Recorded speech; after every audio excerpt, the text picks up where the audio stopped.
Watercolor is a complex and beautiful medium. When you paint with watercolor, you enter into this relationship with the pigment, the water, the paper, the air. All these elements interact with each other and affect the marks you make with your brush. They can interact in a way that fights against the vision you have for your piece. But they can also interact in a way that takes your vision beyond what you can ever produce with your own hand. And because of the seemingly unpredictable nature of the medium, many become discouraged or dismayed by the fear of the unknown and the fear of failure. There is a wonderfully hopeful quote by Henry Ford that says, "Failure is only the opportunity to begin again, only this time more wisely." So today, we're going to make beautiful small paintings, but we're going to take the fears we have of the unknown, the fears of failing, the fears of creating an ugly piece, and accept that every chance we get to touch the brush to the paper, we are creating an opportunity to observe, to learn, and to grow. So let's begin.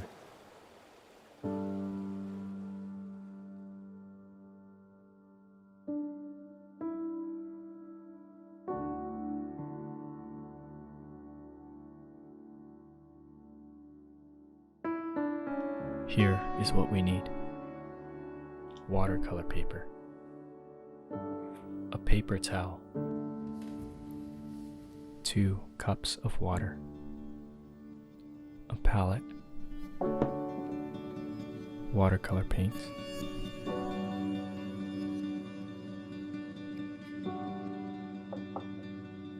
a paintbrush,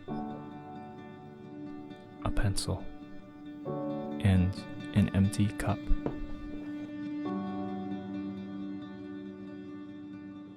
First, let's draw 3 circles.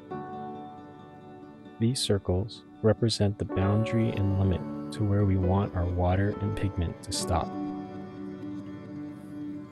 We are drawing 3 so that in each one we can observe something new as we try different things. Next, we will wet our brush and choose a color. Mix water into the pigment. From there, we can place the pigment into a well on our palette.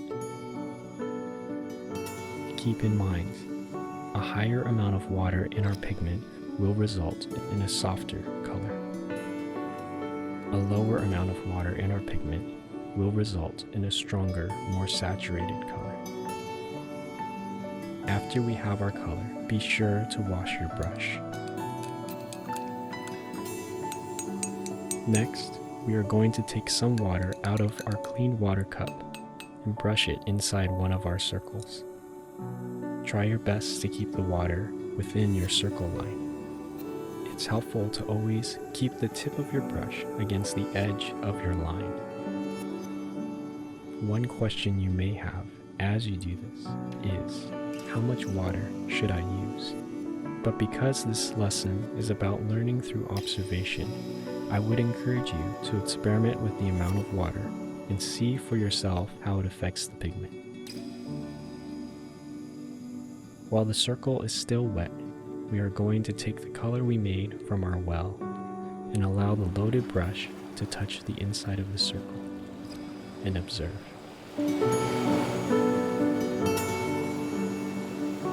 What do you see happening? Is it beautiful to you? Would you be willing to add more at the risk of messing it up?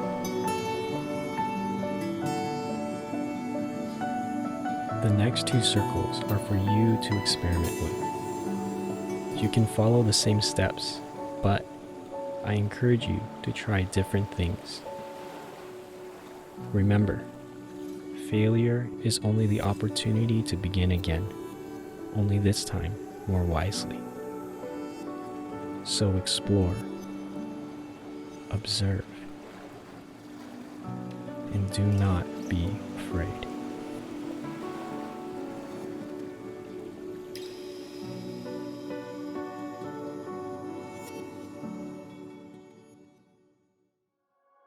We hope you enjoyed our first episode from our free online series, Reflect and Refine. This lesson reminds me of a verse from the Bible, and it comes from 1 Thessalonians 5:21.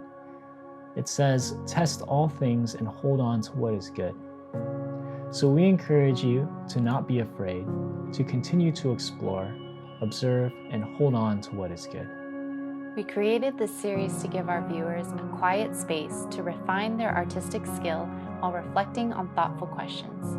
For more information about future Reflect and Refine videos, as well as our premium Rainbow Art online classes, visit our website, rainbowartmpk.com/online, and subscribe to our newsletter.